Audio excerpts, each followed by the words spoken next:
and the morning rush hadn't even peaked yet. Piper, my 4-year-old, sat at the corner table with a box of crayons and her whole soul poured into a half-colored unicorn. That's when Camille blew in. Perfect blazer, fresh blowout, like she'd just stepped off a damn catalog page. She went straight to Piper first, crouched to hug her like she hadn't seen her in months. Piper giggled, showing off her glittery shoes. Then Camille stood up and slipped a cream-colored card into my hand. A local daycare's logo was printed in the corner. "It's just a little help," she said, tapping the card with her nail. "They have a spot open uptown. Good hours, safe space, vetted staff. I put down the deposit. You can pay me back when things level out." I blinked. "You didn't have to do that." She smiled like I'd just proven her point. "You need stability, Rowan. For Piper, not just coffee beans and late nights. Before I continue, tell us in the comments which city or country you're listening from. Let's see which corners of the world we've gathered from today." "Thanks. And now the story." She wasn't done. She reached into that oversized purse and pulled out an iPad, still wrapped in plastic. "For Piper. It's the kid version, low-light screen. Already set up under my Apple ID so we can use the parental filters. I'll show you how to manage it." I nodded like a dumbass. Told myself it was sisterly generosity, the kind of support every single parent dreams of until they actually get it and feel like shit inside. My shop had been bleeding tips since spring, and rent had crept up without mercy. Piper had outgrown her shoes last week. I was exhausted and grateful and ashamed all at once. 15 minutes later, Jared, her husband, showed up on his lunch break. HOA badge still clipped to his belt, like he was Homeland Security. He bought a muffin, told me it was just to support the locals, then leaned in close. "Hey, heads up. Word is you've been swinging by our neighborhood lately. Just FYI, quiet hours are 7 to 7 and the board's strict. You know how it is. Gotta keep things sane." He handed me a folded note with the HOA logo on top, all about noise levels and neighborhood integrity. Piper was literally 4 years old. What kind of rave did he think we were throwing? I tossed the note behind the register and tried to focus on the next latte. An hour later, Felix Romano, regular customer, wedding videographer, offered to build me a camera rig for the shop. "Cheap," he said. "Just enough to catch sticky fingers and keep your insurance guy off your back." "I'll throw in the mounting kit," I said yeah. Told him I'd get him a week of free macchiatos in exchange. Right after he left, a woman I didn't recognize came up for a cappuccino, sharp blazer, soft voice. "Double cap, no sugar. And hey, Piper's your daughter, right?" I froze. "Yeah?" She smiled. "I'm Quinn. I work at Harwood and Rice, Midtown Brokerage, Camille's assistant." I nodded slowly, playing it cool. She took her drink, said, "Cute kid," and walked out like she didn't just drop a landmine. Later that afternoon, Camille texted me, "Send me Piper's pediatrician info so I can add you to my corporate concierge account for urgent care referrals. Fine print's annoying." I gave it to her, just handed it over like it was no big deal. Didn't even ask why she needed it. Looking back, I should have seen it right then. How money came with strings. Devices came with tracking. Help came with control. And I told myself it was just family. I texted Felix, "There's a USB in the bag. Come by after close with a reader," he replied. "On my way tonight." I sat there, glue stuck to my arms, paper scraps under my elbows, my eyes locked on that damn ICPC brochure. I kept rereading the phrase multi-state coordination of child placement like it was a foreign language. Piper was asleep in the next room with her foot hanging off the bed, and I was sitting in my kitchen reading plans to move her out of the state like she was a shipment of furniture. The tote bag was heavy, not just with paper, there was intent in it, deliberate, organized. Like Camille had mapped this all out weeks ago, and I'd just been too damn busy pouring lattes and wiping up juice spills to notice. I went back to the bag and pulled everything out one sheet at a time, laying it flat on the table like crime scene evidence. First came the guardianship considerations packet, and right at the top was Piper's full name. Not a guess, not a maybe. Full legal name, date of birth, and a line marked Current Guardian, Rowan Pike, Father. Behind that was a 3-page letter to something called the Family Intake Court Coordinator, and I swear it read like a Yelp review of my worst moments. One paragraph said I frequently appeared disoriented during drop-offs. Another claimed I slurred speech during a parent-teacher event. I'd never even been to a parent-teacher event. Piper wasn't even in real school yet. Then came the noise complaints, typed and dated. One of them even included a timestamp of when I'd supposedly had a loud argument with someone on the sidewalk. The shop was closed that day. I remembered because Piper had a fever, and I'd stayed in bed with her watching dinosaur cartoons till noon. Another paper was a draft letter to family court. Handwritten notes all over the margins, circled words like erratic, unstable, and emergency review. There were red underlines under phrases like lack of structured childcare and ongoing financial hardship. I hit the pediatrician letter and actually laughed. Not because it was funny, because it was lazy. The date listed was during a week the clinic had been closed for renovations. The logo was warped, and the address was off by one number. Someone had either faked the whole thing or copied a template and botched it. Then I pulled out the pediatrician transfer form to a place in Paramus, New Jersey, dated 3 weeks out. At the bottom of the tote sat a gray USB drive labeled Rowan in Camille's handwriting. That part froze me. That meant this was already moving. It wasn't an idea anymore. It was scheduled. The final sheet broke something in me. Daycare transfer paperwork to a center in Montclair, with Camille's neat handwriting at the top. Jared will notarize. That's when I realized this wasn't just Camille playing big sister. This was a plan. Quiet, structured, rehearsed. Camille wasn't waiting for me to screw up. She was building the screw up herself. I packed everything back into the tote, hands shaking like I'd just dumped ice water on myself. I made sure the papers were in the exact same order. Then I picked up my phone, called Camille, and forced my voice into casual. Hey, looks like you left your bag here. Oh, I must have dropped it when I cleaned up Piper's table. I'll swing by tomorrow afternoon. She said it like we were still on the same team, like I hadn't just seen her signature next to my daughter's name on a guardianship form. Sounds good, I said. It's right by the crates. I hung up and stared at the phone. My skin felt too tight, like I wanted to crawl out of it. I didn't sleep. I couldn't. By 1 a.m., I was still sitting there at the table, knees bouncing, Piper's glitter glue hardened on my shirt. I kept flipping that brochure over, reading the fine print about expedited hearings and priority placement in cases of perceived instability. Perceived, not proven. That's all it took. At 1:20 a.m., Felix knocked. I didn't even ask how he knew I was still up.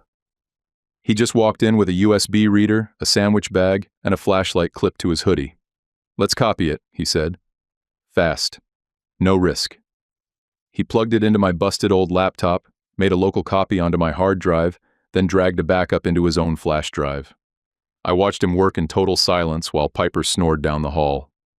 When it was done, he took the original USB, clicked it shut, and slid it back into the tote where I found it. He glanced at me and said, "Put the bag back in the exact spot.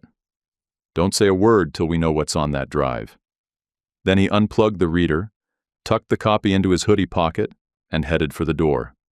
Right before he left, he turned and said, "Whatever this is, it's been in motion a while." I nodded, barely holding it together. After he left, I didn't move. I just sat there with my head in my hands, the tote back under the coat hook, waiting for the sun to come up and pretending my daughter wasn't one signature away from being taken like I didn't exist. Felix came back the next morning with 2 coffees and my busted laptop under his arm. He set everything on the bar, like we were about to run diagnostics on a murder weapon. "Sit," he said. "Don't talk. Just watch."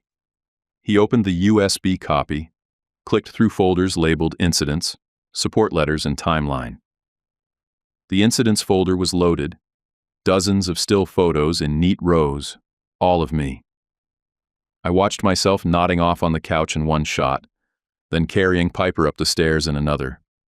One of them showed me half asleep with her on my chest, a half-eaten sandwich on the table. "Now check this." Felix said, flipping the folder to list by date modified. They were all taken the same day, Wednesday, 2 weeks ago, between 2:11 and 2:39 p.m. I stared at the timestamps, trying to breathe. That's 28 minutes. She staged your life in a half hour, Felix said. Same lens, same time frame, same light angle. I did PI grunt work for like 6 months before weddings. Metadata was always the first thing we checked. He opened another folder called Rowan Case. It had spreadsheets with tabs. Unreliable income, unsanitary home, missed appointments. The notes were typed out like bullet points for court. My hours, my rent, my lack of a family plan. There was even a line under concerning habits that said, frequently appears disheveled. Possibly under influence. She made it sound like you live in a shoebox and drink before noon, Felix said. I started pulling receipts. I had everything.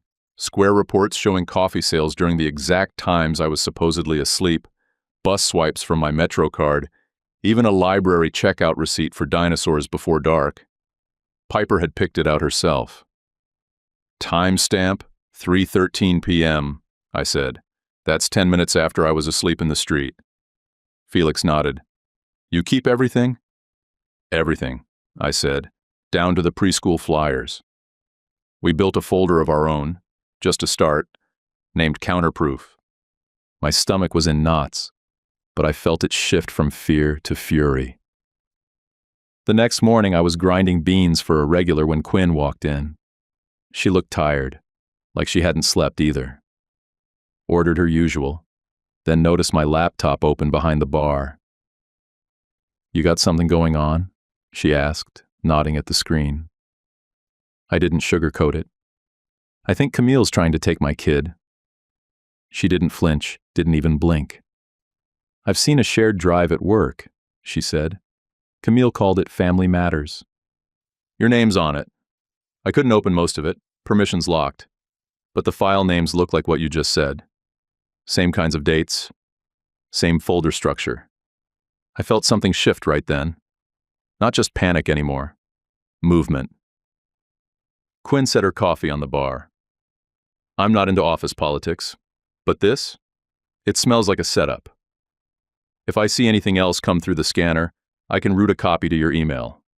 You'll know it passed her desk. I stared at her for a second. You sure? I'm not helping her cover her ass, she said. I don't play that game.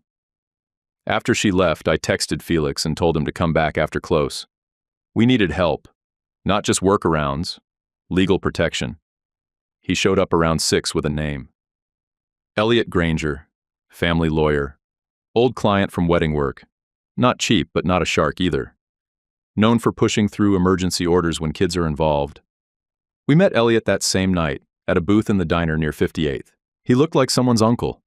Balding, gray beard, corduroy blazer with coffee stains. He spoke slow, but not soft. Camille's building a custody challenge outside the court process, he said after we laid everything out. It's not illegal to collect evidence, but what she's doing walks the line. If she tries to file any of this, we need to be ahead of it. He pulled out a legal pad and started scribbling boxes. Timestamps, payments, transfers. You'll keep Piper with you at all times. Don't trust drop-offs, don't trust favors, and do not let her stay overnight anywhere without you. What about daycare? I asked. Until we know who she's contacted, don't risk it. Felix asked, what do we start with? Transit records, Elliot said. Pull every tap-in, tap-out, get print logs if you can. Get footage from your shop, especially dates listed in their fake evidence. Any interaction with Piper that's recorded, we want it. Body language, timestamps, background noise. If anyone has been paid to write or sign anything, we find that too. I nodded, feeling the pressure build in my chest. And the USB? Keep it backed up, Elliot said. Multiple copies. Offline storage. That USB might be the key, but only if we can prove it wasn't altered by you. No edits, no renames. Keep the original exactly as it is. Felix leaned back and muttered, Jesus, this is a whole operation. No, Elliot said, tapping his pen on the table. This is a custody grab wrapped in paperwork and fake concern. You're not crazy. You're being boxed out of your own kid's life, one staged file at a time. He looked at me directly then. But they slipped. People who stage evidence always do. They're neat, but not clean. We just need to catch one break.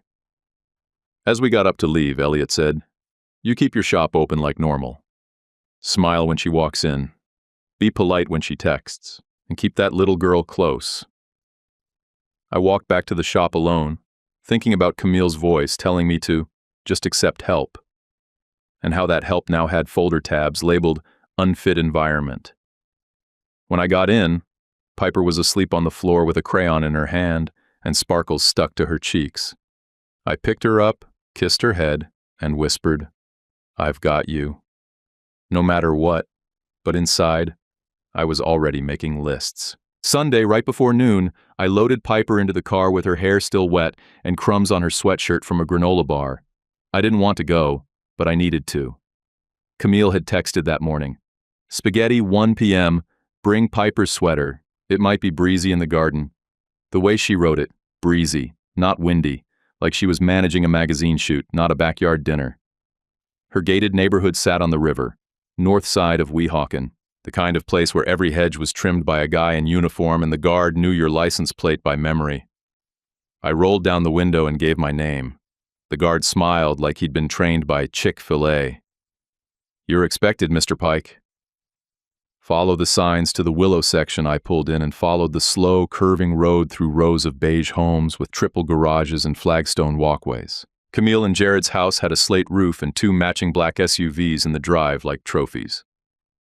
Jared was waiting in a blue polo and khakis, arms crossed, the corners of his mouth trying and failing to curve up. He opened with a wave, then pointed to a sign on the corner of the garage wall.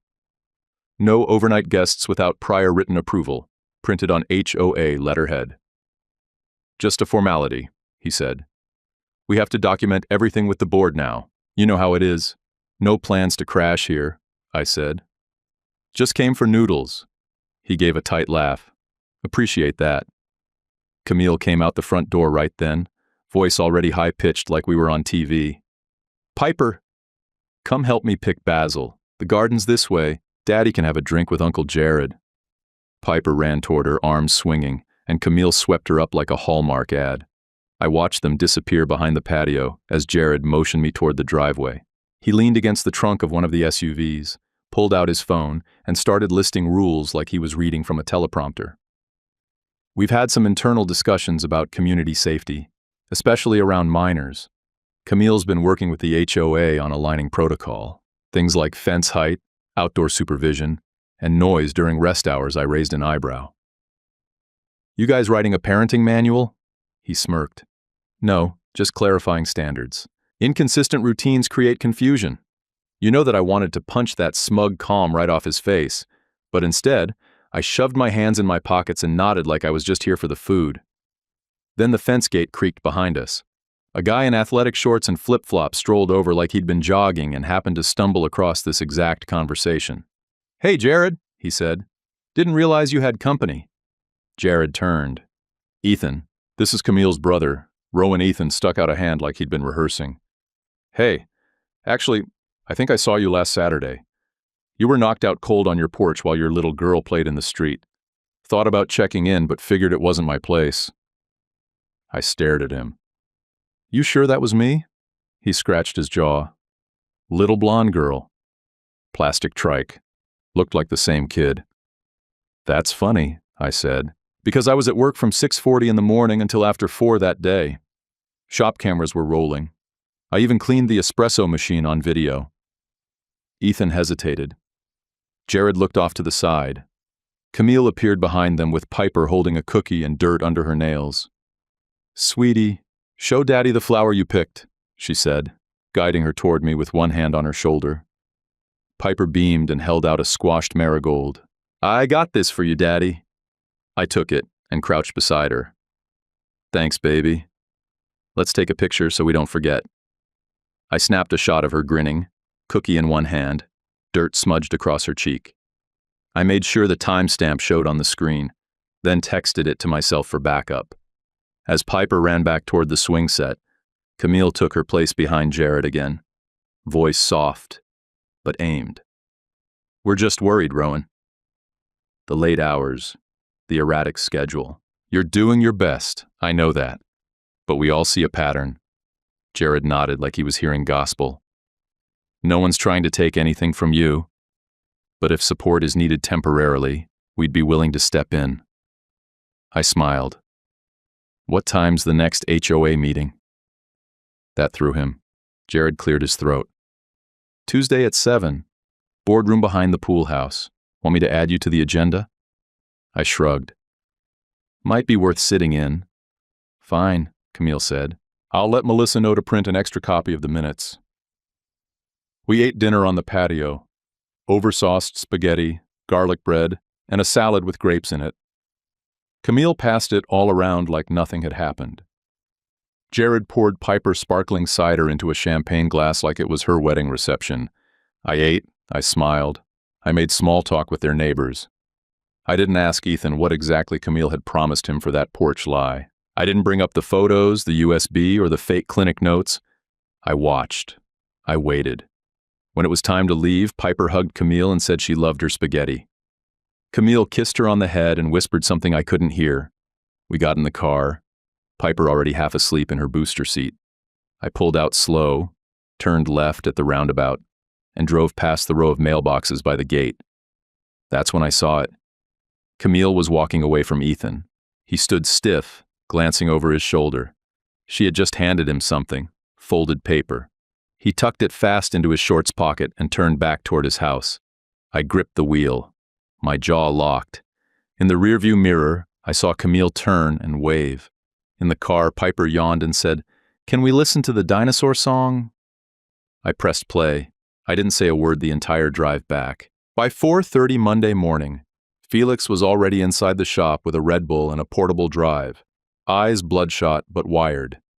He'd spent most of the night scrubbing through security footage from the past 2 Saturdays and stitching it into a clean timeline.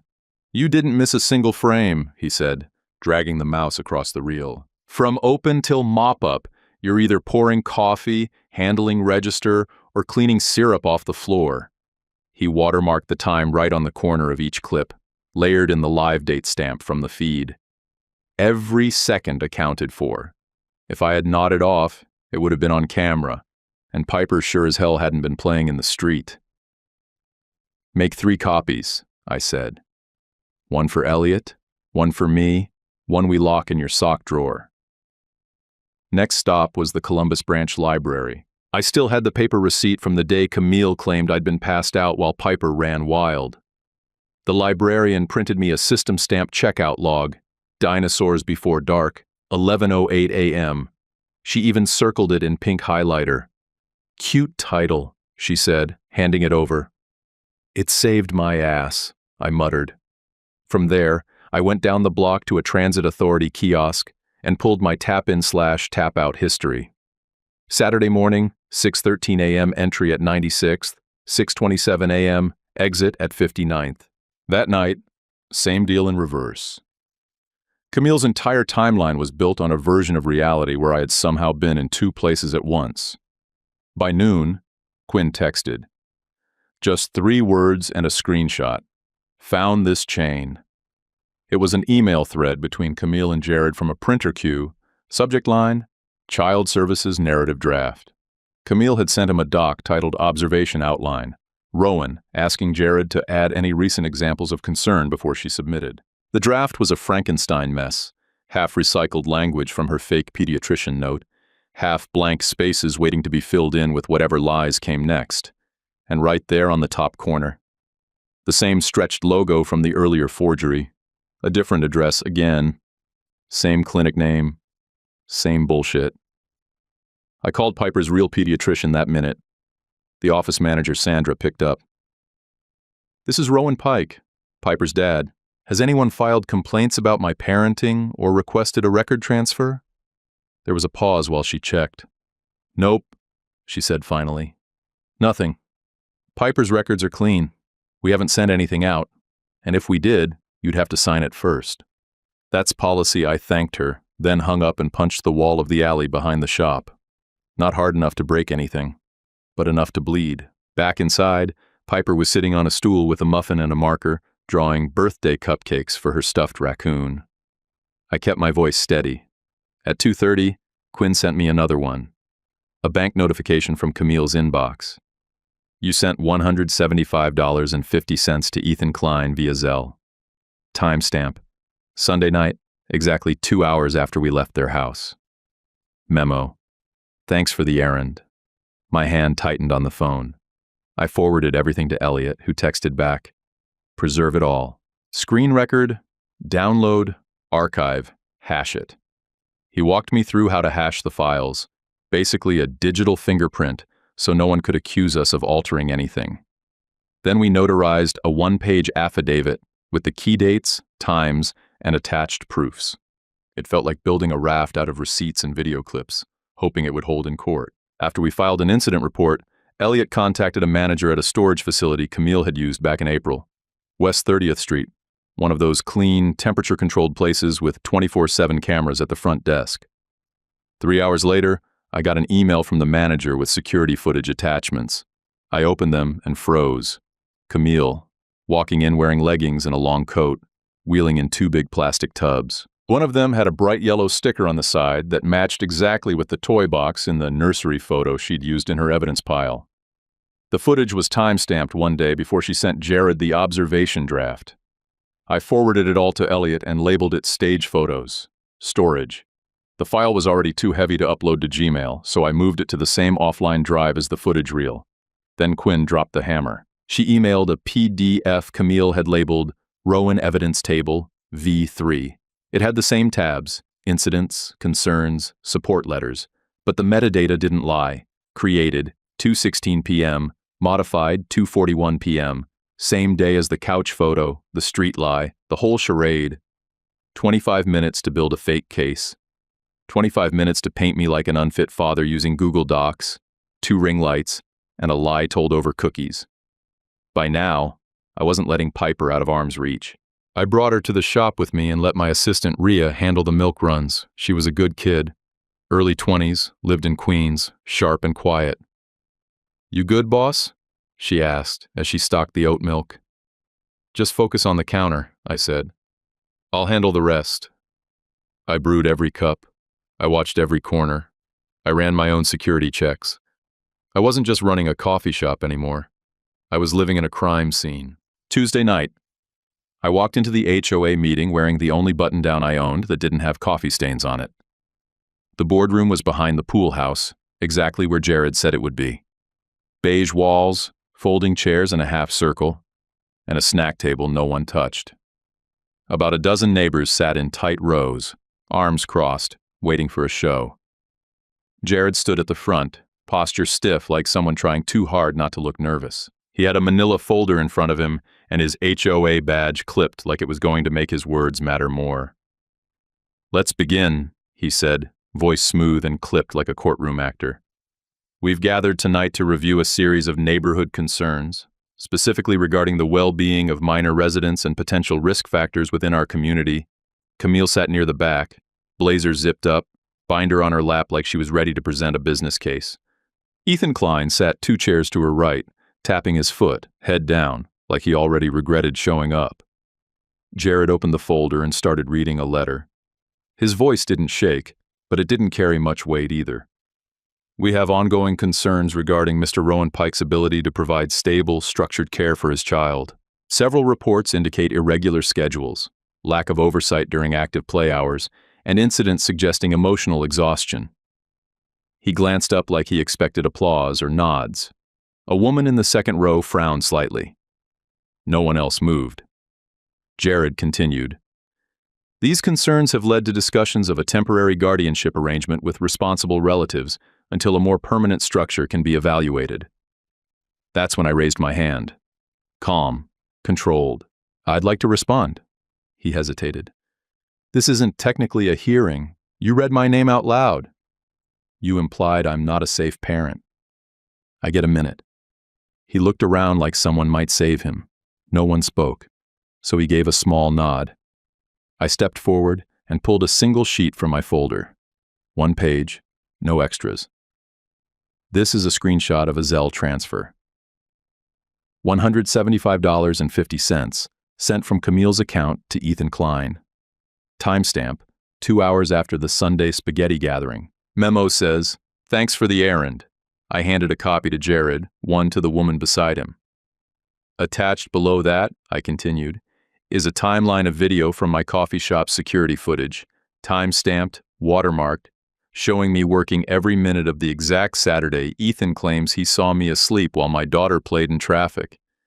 Ethan's ears lit up red. He shifted in his seat and let out a dry cough.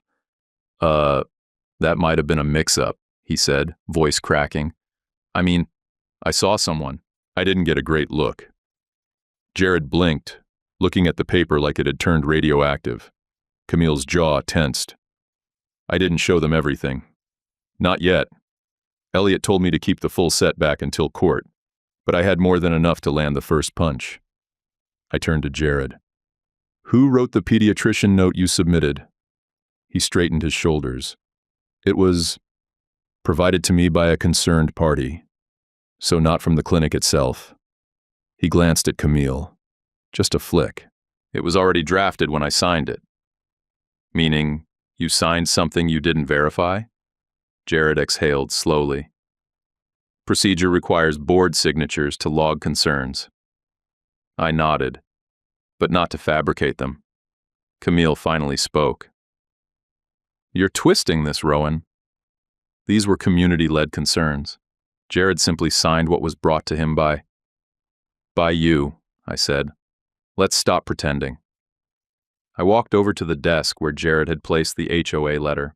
Under the fluorescent light, I snapped a photo of it with my phone, making sure the angle caught the board seal and Jared's signature at the bottom. Elliot told me to collect originals if I could, but said a clear photo under steady light was good enough in a pinch. Jared's voice turned shaky. There's no need for hostility. No hostility here, I said. Just facts. And the fact is, you're putting your name on documents that could cost me custody of my daughter. So yeah, I'm keeping receipts. Camille sat frozen, lips tight. She didn't argue again. She didn't need to. Her silence said everything. She knew this meeting was no longer going the way she'd planned. Jared cleared his throat again and looked at the clock. All right, let's adjourn for now. We'll continue discussion pending further clarification. That was it. No vote, no decision. Just a quick scramble out the side door. Half the neighbors left whispering. One woman actually stopped me on the way out and said, "Your kid's the little blonde with the glitter shoes, right?" She seemed sweet. Hope this gets sorted. I gave a tight nod. Me too. As I reached the parking lot, I heard footsteps behind me. Jared caught up, walking fast, hands in his pockets. "We just want what's best for Piper," he said. "This wasn't meant to go this far." I stopped walking, turned to him. "You signed a fake clinic letter. You helped push a file with forged evidence. You let your wife write my name into court drafts. So no, you don't get to say this wasn't your intent." He shifted his weight. Camille said the court might need preparation, that we had to show due diligence. "You let her use your name like a hammer," I said. "You should stop signing things you don't understand." He opened his mouth, then closed it again. No apology, no defense. I got in my car and pulled out of that parking lot with Piper's picture still taped to the dash. They thought they were cleaning up a mess. What they didn't realize was, I hadn't even started swinging yet. Elliot showed up at 8 sharp, yellow legal pad tucked under one arm, phone already buzzing with calendar alerts. He didn't sit. He didn't unpack slowly. He cleared a corner of the kitchen table with one hand and started drawing boxes with names inside. Camille, Jared, Piper, me. Then he drew lines between them. "We file for an emergency protective order only if we can nail intent," he said. "Negligence won't cut it. We need to show premeditated manipulation, false reporting, and clear attempts to disrupt custody." He tapped his pen against the paper. "I'm not looking to play defense. I want this thing flipped back on them." Felix slid a drive across the table and popped open my laptop. Got the new timestamps hashed, he said. Everything cross-referenced. Camera feeds, bank records, clinic contact logs. I laid out every printed piece we had. The Zelle transfer screenshot, the fake clinic letter, the transit logs, the daycare transfer form. Each item got its own little corner of the battlefield. Piper sat at the far end, coloring dinosaurs with her headphones in, humming to herself and occasionally reaching for a goldfish cracker. Quinn arrived 20 minutes later, hair tied back, eyes darker than usual. She walked in carrying a grocery bag and a beige folder with no label. "I didn't print this," she said, voice low. "It came through the shared fax line. I rerouted it so Camille wouldn't get the delivery receipt." She placed the folder in front of Elliot. He opened it, flipped through 2 pages, and stopped. "It's signed," he said. "Jared listed as secondary guardian proxy. Center in Montclair. Start date, July 15th. My stomach locked up. It was already the 10th. They'd signed off on this while looking me in the face, smiling, offering spaghetti. Elliot pushed the folder toward me. "That proxy status isn't legal, but it shows intent. It's not concern. It's custody theft," Felix muttered. "And fraud, depending on what they claimed in the intake packet." "Yep," Elliot said, already noting it in the margin of his pad. "We add it to the affidavit.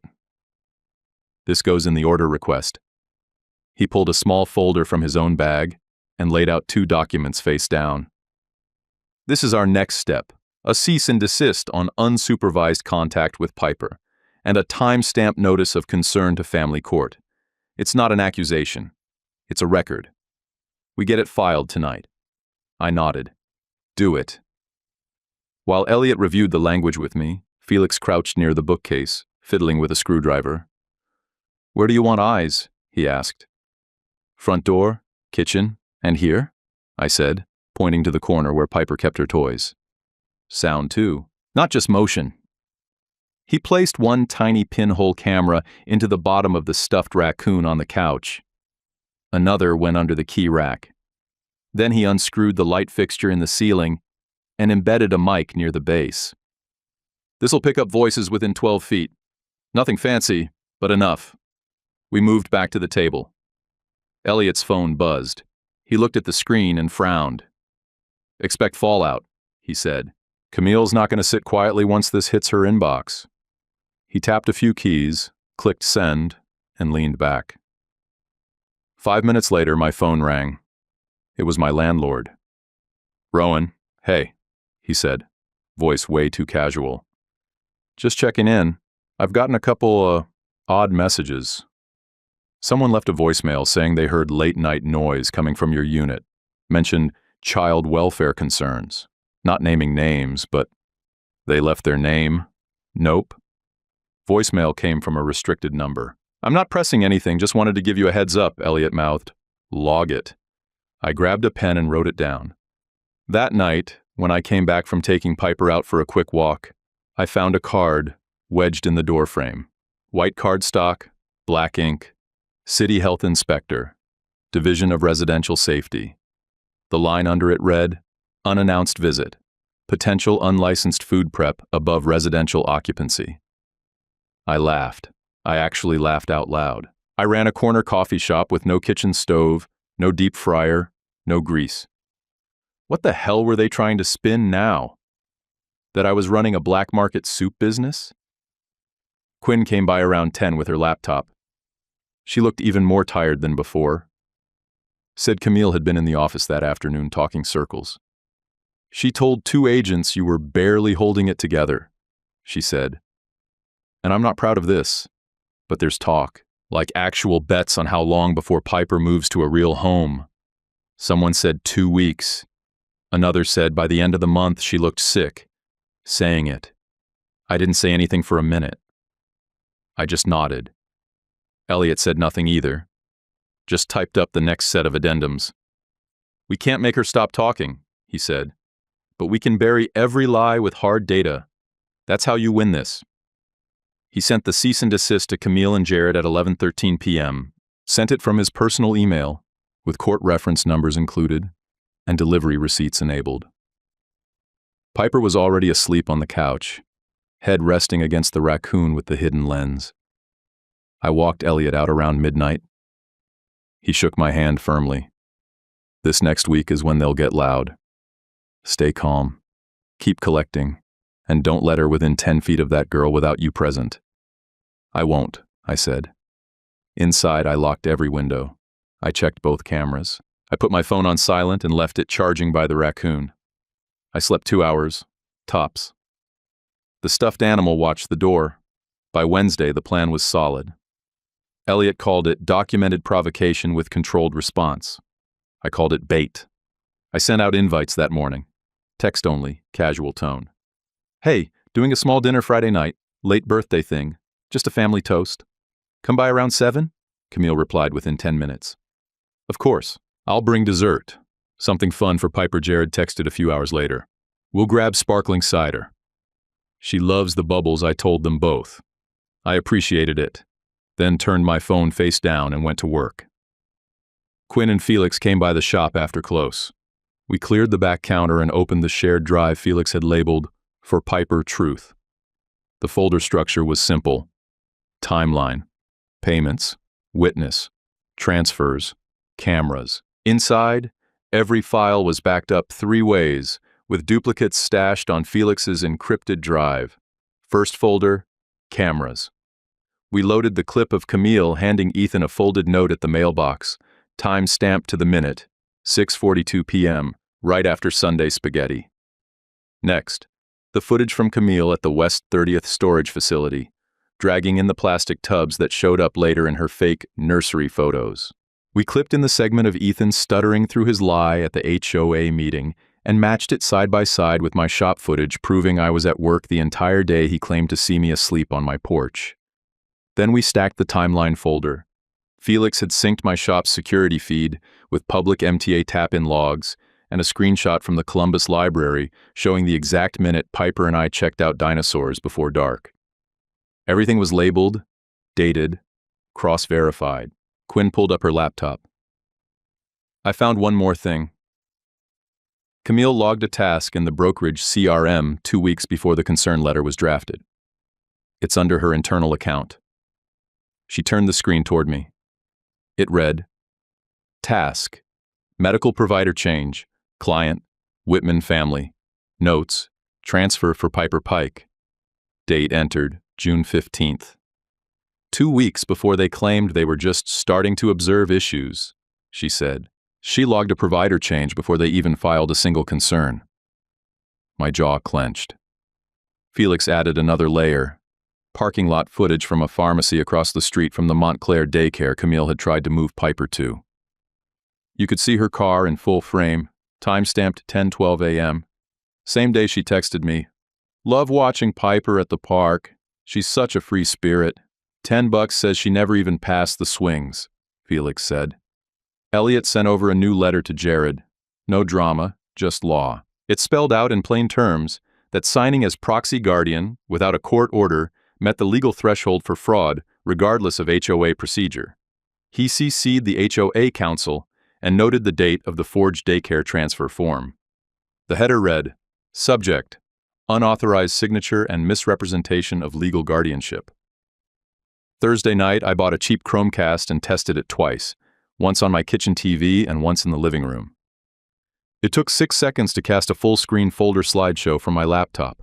Quinn helped me set up a clean transition with no pop-ups, no file names, just straight video and screenshots. She labeled each clip in white Arial text. Footage, mailbox. Photo, created 2:16 p.m. Transfer, Zelle payment. I practiced what I'd say, kept it short. Phones down for one toast. Piper spent most of Friday afternoon drawing place cards on sticky notes. She made one for Aunt Cam with a little heart over the eye. I tried not to look at it too long. Rhea came by and helped me rearrange chairs so it looked like a real dinner table. Felix tested the cameras again, including the one under the key rack and the second mic in the kitchen light. We turned down the brightness on the TV so the glow wouldn't reflect off the screen until I hit play. By Friday night, everything was staged and tested. Chromecast synced, files queued, cameras rolling. All that was left was to gather them at the table. Thursday morning, just after I flipped the sign to open, Jared stepped out from behind a lamppost like he'd been pacing the sidewalk. He waved like we were old friends, walked up slow, hands deep in his jacket pockets. "Didn't want to text," he said. "Camille's been overzealous." I didn't know how far things were going until recently. I didn't answer, just waited. "I signed a clinic verification weeks ago," he continued. "Didn't read it close. I thought it was just a transfer request, basic formality, a courtesy, really." My jaw clenched so tight I could hear my teeth grind. "Do you still have what you signed?" He nodded, eyes darting. "Yeah, I keep digital scans for most of it. I can hold off submitting anything until after. Just keep everything," I cut in. "Don't delete, don't forward, don't revise, until tomorrow night." He swallowed hard. "All right." He walked off fast, like proximity to me was starting to burn. Later that afternoon, Quinn messaged me from the brokerage office. Found a calendar hold on Camille's laptop. Paramus, PEDS, 9:30 a.m., Monday.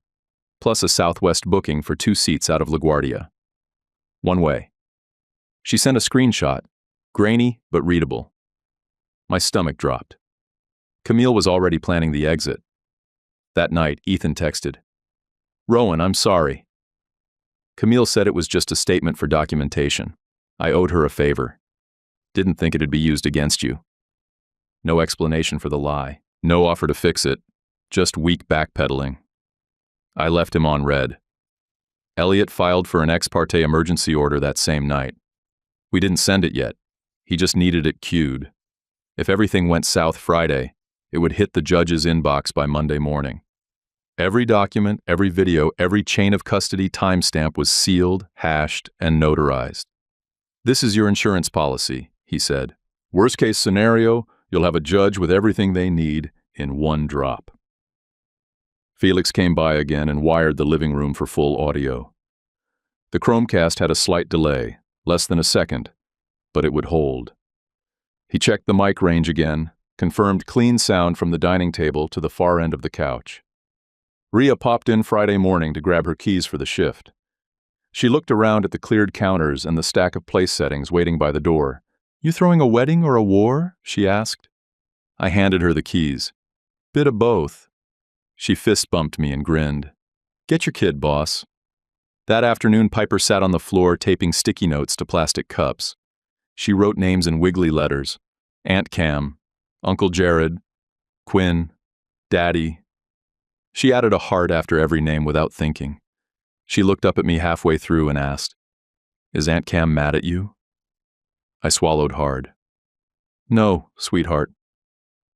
But sometimes family does the wrong thing. And even when they do, they're still family. We just have to be brave enough to tell the truth. She nodded like that made sense, then kept decorating. I cooked too much food, 3 sides, 2 mains, and a tray of rolls no one asked for. I moved the stuffed raccoon to the top shelf across the room, lens aimed down at the table. I made sure its mouth was facing forward so the audio wouldn't muffle. Around 5, I checked the folder links again. One by one.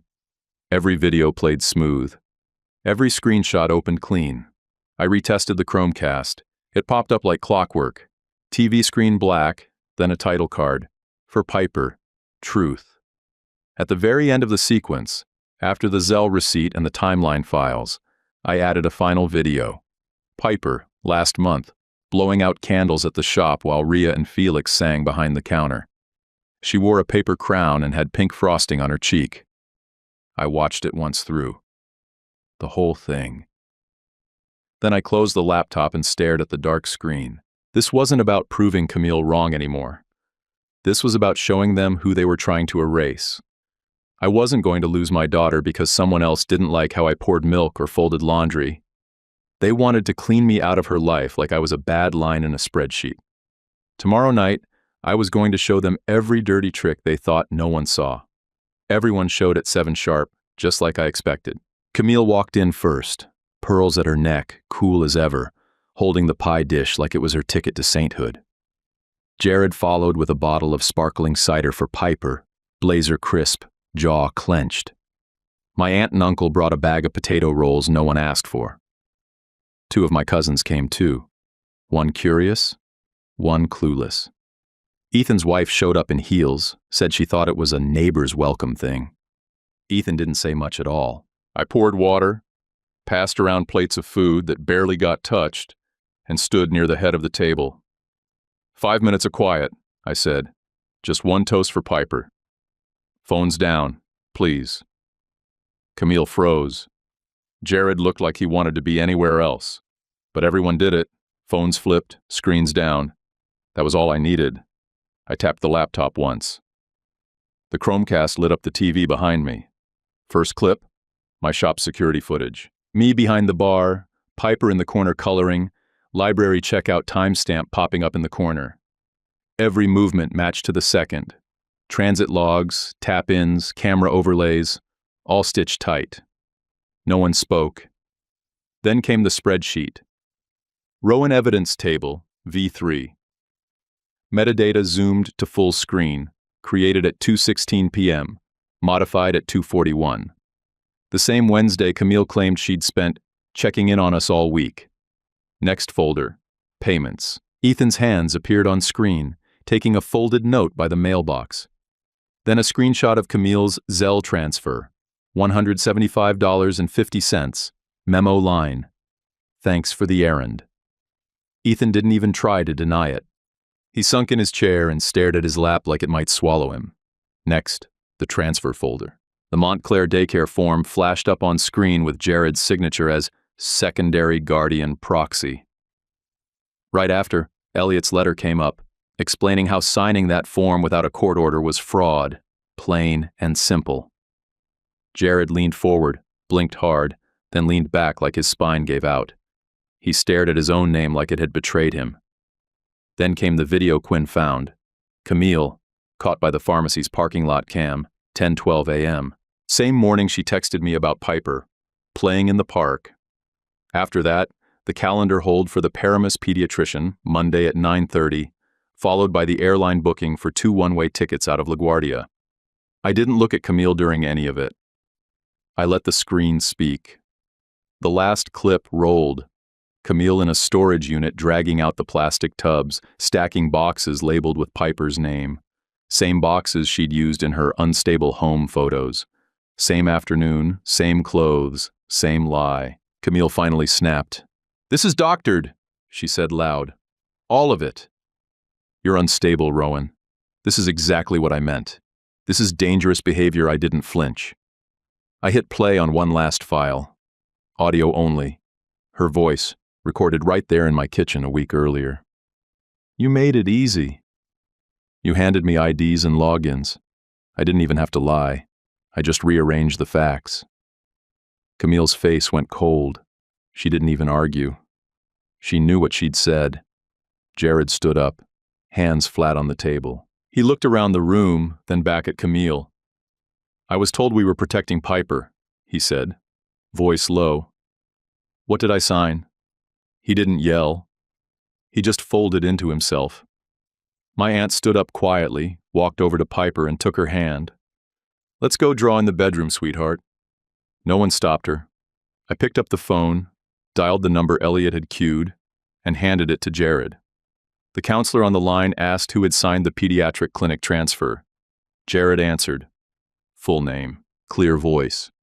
He gave the date, the notary's name, the office location. The police didn't cuff anyone that night, but 2 detectives scheduled interviews on the spot. Elliot's filing Monday became a same-day protective order. Everything Camille built fell in 10 minutes. A week later, Ethan left a letter in my mail slot. Handwritten apology, full confession, copies sent to the court and the HOA. He texted a screenshot of his refund to Camille. $175.50 returned. Memo, no more errands. By September, Camille's brokerage froze her license pending the investigation. She called it temporary. The Department of State didn't. Jared stepped down from the HOA, cooperated with the DA, and got voted off the board 8-3. He sent me a short message saying, "I'd like to see Piper at the park, just as her uncle." I didn't respond. I got the order. Piper stayed with me. Quinn stuck around, quiet at first, then showing up with groceries, laughing in my kitchen, running flashcards after her shift. She never asked for credit. She just stayed. I don't call it a win. I call it getting my daughter back. I call it holding the line. And every morning when I pour coffee, I remember the room going silent. Phones down, truth on the screen, and me finally speaking without being talked over. What would you do if your own family tried to take your child away using lies and fake papers? Drop your answer in the comments. If you'd like to support the channel, tap Super Thanks. It's optional, but really helps. If you enjoyed it, leave a comment saying it was good or share your own opinion. It really supports the channel. Subscribe for more. YouTube picked this for you. Tap it. Let's see if they guessed right.